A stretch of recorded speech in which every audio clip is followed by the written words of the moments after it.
أعوذ بالله من الشيطان الرجيم بسم الله الرحمن الرحيم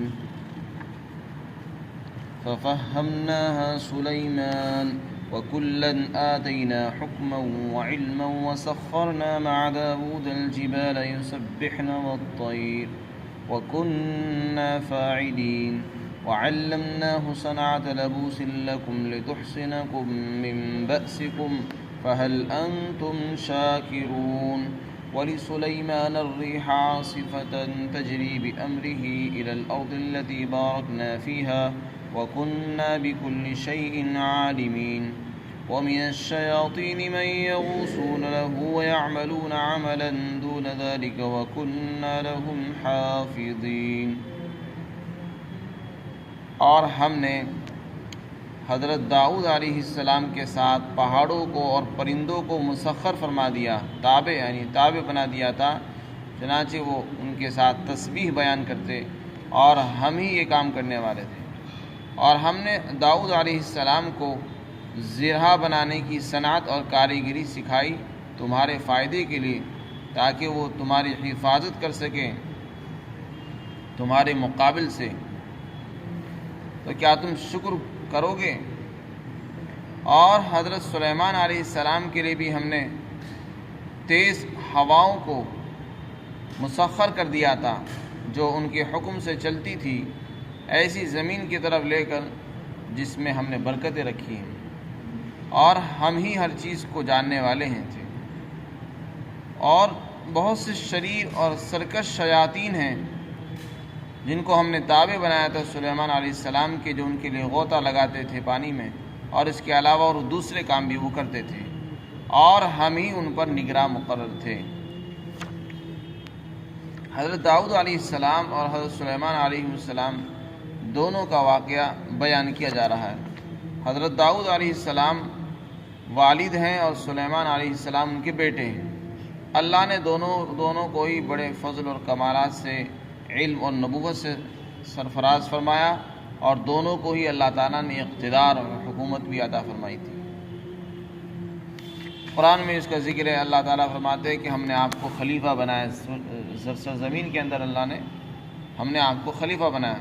فاحکم بین الناس بالحق، آپ لوگوں کے درمیان حق کے ساتھ فیصلہ فرمائیں اور اپنی نفسانی خواہشات کی بالکل پیروی مت کریں، ورنہ یہ آپ کو سیدھے راستے سے بھٹکا دے گی۔ تو حضرت داؤد علیہ السلام جہاں نبی تھے تو دوسری طرف وہ حاکم بھی تھے اور اللہ کے خلیفہ بھی تھے، اور اقتدار بھی اللہ نے ان کو عطا فرمایا تھا۔ حضرت داؤد علیہ السلام کی خصوصیت یہ بھی تھی کہ اللہ نے ان کو ایک امتیازی شان یہ عطا فرمائی کہ اللہ نے ان کے ہاتھوں میں ایسا معجزہ رکھا تھا کہ وہ جب لوہے کو لیتے تو وہ نرم ہو جاتا تھا، موم کی طرح ہو جاتا تھا، پھر اس لوہے سے جس طرح چاہتے اس کے تار بناتے اور زنجیریں بناتے، اور پھر ان کو موڑ کر اور گول کر لیا کرتے تھے، اور اسی سے پھر زرہیں تیار کرتے تھے، اور لوہے کا جو سامان بنانا چاہتے تھے وہ بنا لیتے تھے۔ چنانچہ حضرت داؤد علیہ السلام کو اللہ تعالیٰ نے حضرت داؤد علیہ السلام کے بارے میں قرآن میں فرمایا وَأَلَنَّا لَهُ الْحَدِيدِ، اور ہم نے نرم کر دیا، ملائم کر دیا لوہے کو ان کے لیے۔ أَنِ اعْمَلْ سَابِغَاتٍ وَقَدِّرْ فِي السَّرْدِ وَاعْمَلُوا صَالِحًا، کہ تم مکمل زرہیں بناؤ اور ان کو ناپنے میں، جوڑنے کے اندر اندازے کا خیال رکھو۔ چنانچہ وہ ان کے تار بناتے تھے اور پھر ان کو گول کرتے تھے، موڑتے تھے، اور ان سے ایک زنجیر والی زرہیں بن جاتی تھی، جو ایک لباس ہوتا تھا، جنگ کی لباس۔ پہلے زمانے کے اندر چونکہ جنگیں تلواروں سے ہوتی تھی، میدانی جنگیں ہوا کرتی تھی، ہوائی اور فضائی جنگیں نہیں ہوتی تھی، یا پانی کی جنگیں نہیں تھی، بلکہ زمینی لڑائی ہوا کرتی تھی، اس لیے لوگ تلواروں سے لڑتے تھے۔ تو ایک ہاتھ میں تلوار ہوتی تھی اور سامنے والے کے وار کو روکنے کے لیے دوسرے ہاتھ میں ڈھال ہوتی تھی، اور اپنے جسم اور سینے کو بچانے کے لیے زرہ پہنی جاتی تھی، اور اپنے سر کو محفوظ رکھنے کے لیے خود ہوا کرتی تھی، خود یعنی لوہے کی ٹوپی۔ تو سر پر لوہے کی ٹوپی رکھتے تھے، اس کو خود کہتے تھے، اور سامنے زرہ پہنی جاتی تھی جس سے سینہ محفوظ ہو جاتا تھا، ہاتھ محفوظ ہو جاتے تھے۔ اور اسی طریقے سے دوسرے ہاتھ میں ڈھال ہوا کرتی تھی جس سے دوسرے کے حملے کو روکتے تھے، اور ایک ہاتھ میں تلوار ہوتی تھی جس سے حملہ کرتے تھے۔ تو حضرت داؤد علیہ السلام کو اللہ تعالیٰ نے یہ امتیازی شان عطا فرمائی کہ ان کے ہاتھ میں لوہا نرم ہو جاتا تھا، چنانچہ وہ اس سے زرہیں تیار کرتے اور پھر ان کو فروخت کرتے تھے 6000 درہم کے اندر۔ 2000 درہم اپنے اہل و عیال کے لیے رکھتے تھے اور باقی 4000 سے بنی اسرائیل کے لیے غذا کا انتظام فرماتے تھے۔ اس کے علاوہ اللہ تعالیٰ نے حضرت داؤد علیہ السلام کے لیے پہاڑوں کو اور پرندوں کو بھی مسخر فرما دیا تھا۔ اللہ نے ان پہاڑوں کو بھی ان کے تابع بنا دیا تھا، ان کے حکم کے تابع تھے۔ یا جبال اوبی معہ والطیر، اے پہاڑوں اللہ داؤد علیہ السلام کے ساتھ اللہ کا ذکر کرو، دہراؤ اس کو۔ پرندوں کو بھی یہ حکم تھا کہ وہ داؤد علیہ السلام کے ساتھ اللہ کی تسبیح بیان کریں اور اس کو بار بار ذکر کریں۔ چنانچہ پرندے اور پہاڑ داؤد علیہ السلام کے ساتھ تسبیح بیان کرتے تھے۔ حضرت داؤد علیہ السلام کے متعلق علماء نے لکھا ہے کہ اللہ نے ان کو ایک خوش آواز عطا فرمائی تھی، بہت خوبصورت آواز تھی۔ ایک تو آواز اتنی خوبصورت تھی اور اوپر سے پھر زبور کی تلاوت اور اللہ کی تسبیح، اور ساتھ میں پہاڑوں کی تسبیح اور پرندوں کی تسبیح، اس سے ایک عجیب سما بن جاتا تھا اور ماحول خوشگوار ہو جاتا تھا، یہاں تک کہ پرندے اڑتے پرندے بھی رک جاتے تھے اور وہ نیچے بیٹھ جاتے تھے اور وہ بھی تسبیح میں مشغول ہو جایا کرتے تھے۔ تو عجیب کیفیت ہو جاتی تھی جب آپ تسبیح بیان کرتے تھے اور زبور کی تلاوت کرتے تھے۔ اسی لیے حضرت داؤد علیہ السلام کی جو زبان ہے اور ان کی آواز وہ مشہور ہے اس الحانی کے اندر۔ اسی کو اللہ تعالیٰ فرماتے ہیں کہ ہم نے داؤد علیہ السلام کے لیے مسخر فرما دیا تھا پہاڑوں کو اور پرندوں کو بھی، جانور بھی پرندے بھی ان کے ساتھ تسبیح بیان کرتے تھے اور پہاڑ بھی کرتے تھے۔ ہم لوگ پہاڑوں کو بے جان لاشعور چیزیں سمجھتے ہیں کہ جیسے ان میں کوئی جان نہیں ہے، کوئی عقل اور شعور نام کی کوئی چیز نہیں ہے، حالانکہ ایسی بات نہیں ہے۔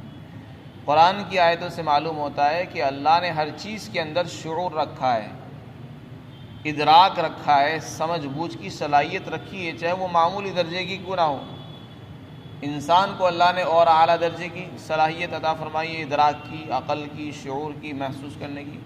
ان دوسری جمادات کو اللہ نے کم درجے کی چیزیں عطا فرمائی۔ جس میں عقل ہوگی وہی تو تسبیح بیان کرے گا، جس میں سمجھ ہوگی وہی تو سمجھے گا کہ ہم تسبیح کا وقت ہوا۔ اگر عقل ہی نہیں ہوگی اور شعور نہیں ہوگا تو پھر وہ اللہ کی تسبیح کیسے بیان کر سکتا ہے؟ تو ان میں معمولی درجے کا ادراک ضرور ہے جس کی بنیاد پر وہ اللہ کی تسبیح بیان کرتے ہیں۔ وَإِنَّ مِنْهَا لَمَا يَهْبِطُ مِنْ خَشْيَةِ اللَّهِ، بہت سے پہاڑ ہیں اور پتھر ہیں وہ اللہ کے خوف اور خشیت کی وجہ سے نیچے گر جاتے ہیں، پہاڑوں سے اوپر سے بہت سے پتھر پھٹ جاتے ہیں اللہ کے خوف کی وجہ سے، ان سے نہریں نکل جاتی ہیں، چشمے ابل جاتے ہیں۔ تو یہ ادراک ہے، جبھی تو وہ پھٹ رہے ہیں یا پہاڑوں سے اوپر سے لڑک کر نیچے گر جاتے ہیں۔ تو ایک بے جان اور جمادات بھی اللہ کی خوف اور خشیت کو محسوس کرتی ہے۔ اللہ نے انسان کو ساری مخلوق میں سب سے افضل بنایا، وہ سو جاتا ہے پڑھ کر۔ تو ان چیزوں سے عبرت لینے کی ضرورت ہے کہ اللہ نے ہمیں سب کچھ دیا اور پھر بھی ہم اللہ کو بھولے بیٹھے، اور ایک جمادات اور بے جان چیزیں اللہ کی تسبیح میں ہر وقت لگی ہوئی ہیں۔ اسی طرح آگے فرمایا وَكُنَّا فَاعِلِينَ، اور ہم ہی کرنے والے تھے۔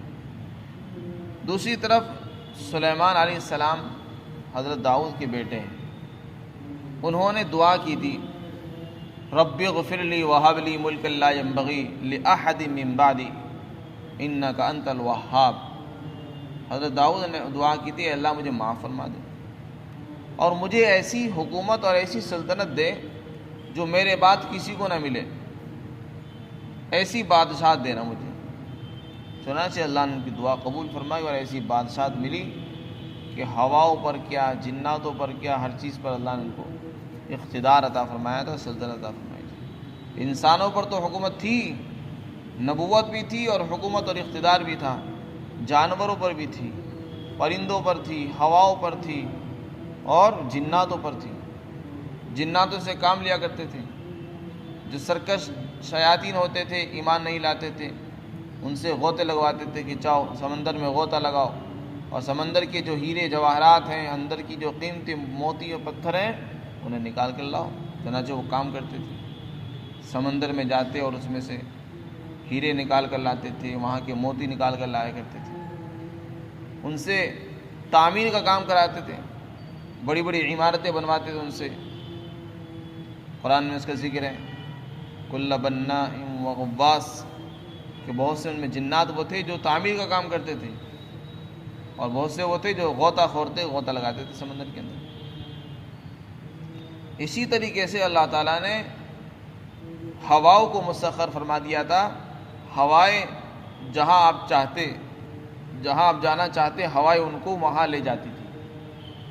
چنانچہ آپ اپنے تخت شاہی پر سوار ہوتے اور آپ کے ساتھ آپ کے وزراء، آپ کے جو نائبین اور معین اور مددگار لوگ ہوتے تھے، پوری آپ کی جو کابینہ ہوتی وہ آپ کے ساتھ سوار ہوتی اور اس کو لے کر ہوائیں لے کے چلتی تھی جہاں آپ جانا چاہتے تھے۔ قرآن میں ذکر ہے کہ ایک صبح میں ایک مہینے کی مسافت کا وہ سفر طے کرا دیتی تھی، یعنی جتنے ایک مہینہ جتنی دور جانے میں ایک مہینہ لگتا تھا، وہ ایک مہینے کی مسافت ہوائیں ایک صبح میں یا ایک شام کے وقت میں طے کرا دیا کرتی تھی۔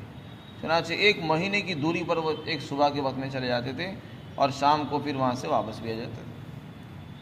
تو اللہ تعالیٰ نے ایسی ان کو اقتدار عطا فرمایا تھا۔ ہواؤں پر بھی حکومت تھی اور جناتوں پر بھی حکومت تھی، جناتوں سے کام لیتے، ہواؤں سے کام لیتے تھے۔ اور قرآن میں وَعُلِّمْنَا مَنطِقَ الطَّيْرِ، سلیمان علیہ السلام نے فرمایا کہ ہمیں پرندوں کی بولیاں سکھائی گئی ہیں۔ آپ بولیاں جانتے تھے، پرندوں کی زبان جانتے تھے، ان کو سمجھ جاتے تھے کہ چیونٹی کیا کہہ رہی ہے، یا ایتھا النملہ، اے چیونٹیوں اپنے اپنے بلوں میں گھس جاؤ۔ سلیمان علیہ السلام نے خطاب کیا، چنانچہ ساری چیونٹیاں اپنے اپنے بلوں میں چلی گئی۔